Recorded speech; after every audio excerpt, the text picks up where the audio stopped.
In recent months, the internet was taken by surprise by a major innovation.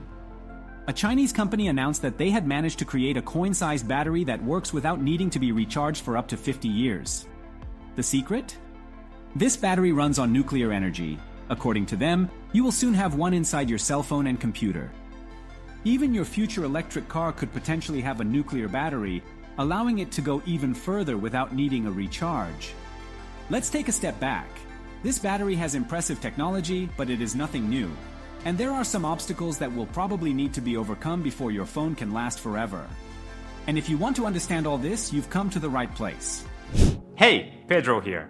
This video you are watching was originally in Portuguese, my native language. This is the attempt of our team to translate it to English, and I sincerely hope you enjoy it.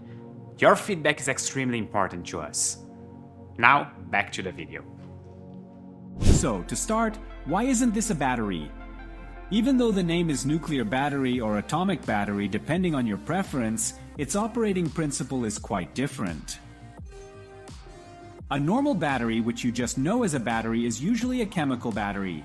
This means it stores chemical energy, which is then converted to electrical energy when we need it. A battery has two terminals, the positive and the negative. Chemical reactions make the negative terminal full of electrons, and the positive side lack electrons. When we connect a wire between these two terminals, the electrons move from the negative terminal to the positive terminal. Or in other words, we essentially create electric current. That's why most of the time what we call a battery is actually a chemical battery. Simply put, the idea of a battery is to store energy for future use, and it is for this exact reason that a nuclear battery is not a battery, at least in the conventional sense. And to understand this, it's now time to explain nuclear batteries. Although the name is nuclear battery, perhaps the more accurate term is radioisotope generator. Harness the energy released in the radioactive decay of isotopes to generate electricity. Radioactive decay is nothing more than nuclear fission, the same thing that reactors and nuclear bombs use to operate. And this process releases much more energy than any other chemical reaction. A pellet of enriched uranium, which is approximately about the size of the tip of your finger, releases over its lifetime the equivalent of burning a ton of coal. Putting it another way, it is equivalent to saying that the energy density is extremely high, meaning there is a lot of energy stored in a very small space. The density of a nuclear battery is around 10,000 times greater than that of a chemical battery. So instead of taking 10,000 batteries on a trip, you could just take one small coin-sized nuclear battery. But not really. Although the energy density is high, the power density is not. In other words, even though there is a lot of energy accumulated in a very small space, this energy can only be released gradually in a much slower manner than conventional batteries. So, for things that need high power, like an electric car, a nuclear battery the same size as a normal battery probably won't be enough. But on the other hand, this fact hides one of the most important characteristics of this technology. If made with the right elements, a nuclear battery can last for decades, sometimes even centuries. And this brings us to the next point. Where could nuclear batteries be applied? Try to think with me. Where could a low-power battery that lasts for years be used? When I asked myself this question, the most obvious answer to me was space travel. And indeed, this was and still is one of the most important applications of nuclear batteries. The Voyager probes, for example, had not just one but 3 nuclear batteries mounted along a rod. The idea of the Voyager program was to study the solar system and interstellar space beyond the sphere of influence of the Sun.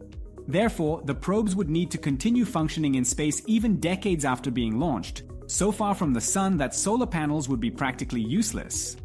Today, more than 46 years after their launch, both are still remarkably functioning and both are officially in interstellar space. Some equipment has been turned off or stopped working over time, but we are still able to communicate with them and retrieve scientific data. And the success of the mission is partly due to the 3 radioisotope generators that were installed.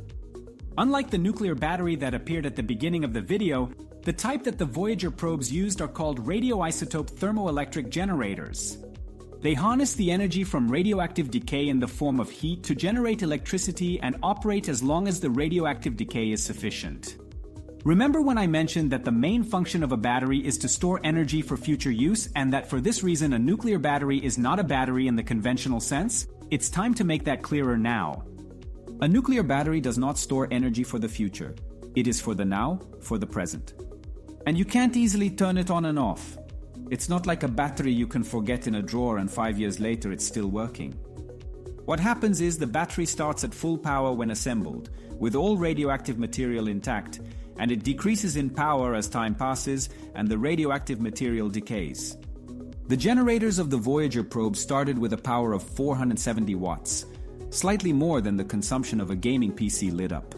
And because they used plutonium-238, which has a half-life of 87.7 years, this power decreased over the years, forcing the probes to shut down some of their less essential equipment.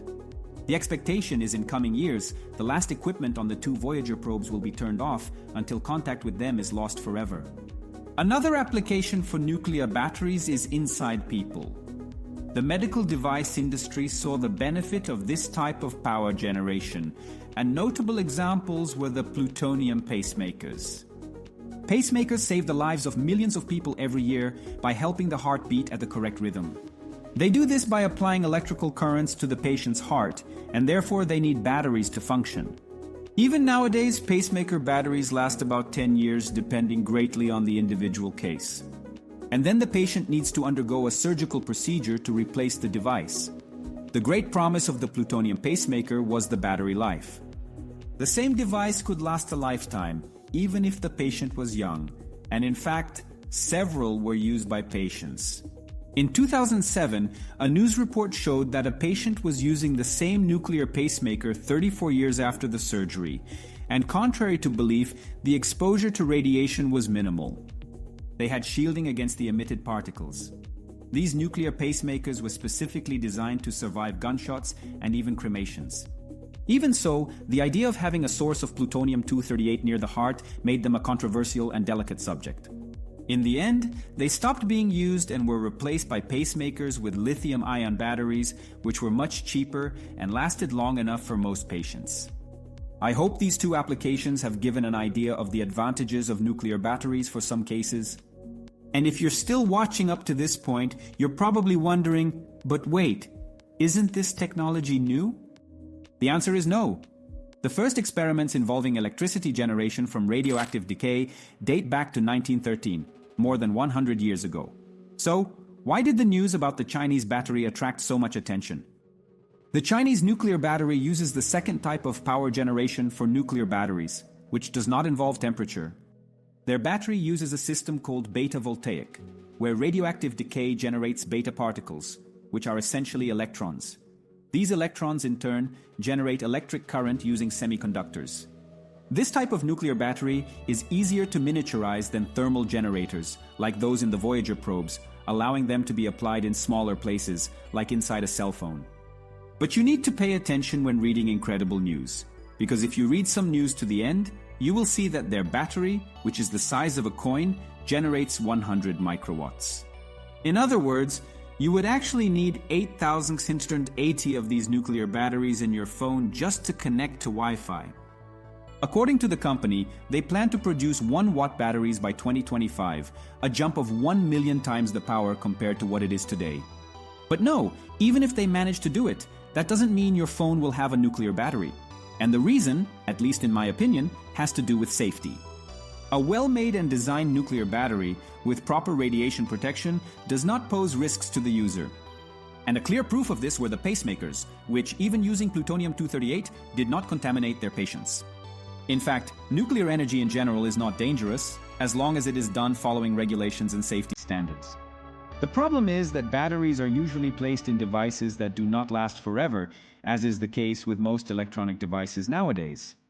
People change their cell phones on average every 2.5 years, and to this day, we have not made much effort to recycle the batteries. The result is that lithium-ion batteries are being accumulated along with electronic waste, and we do not have a good plan to deal with them. Similarly, nuclear batteries would be discarded along with electronics at the end of their life, and I can't look favorably upon the mental image of a landfill with small nuclear batteries hidden away. Another problem involving safety is the following. What if, to cut costs, a company starts making less protected nuclear batteries? And then, I don't know, in a car accident the phone gets hit hard and leaks radioactive material. Or even if a user, let's say a YouTuber, decides to open the phone and cut the battery in half to see what's inside. In my view, nuclear batteries solve very well the problems they were created to address, which is to supply energy to remote applications or those that need constant power for a long duration, such as weather stations or spacecraft. We will probably see them being increasingly employed in these types of applications, but they will not replace conventional batteries, especially since they were not designed for that. But they can be on the same circuit working side by side with technologies that already exist today. But I'm very sorry, you probably won't have a cell phone with a battery that lasts 50 years. And it's physics' fault. Thank you very much indeed, and see you next time.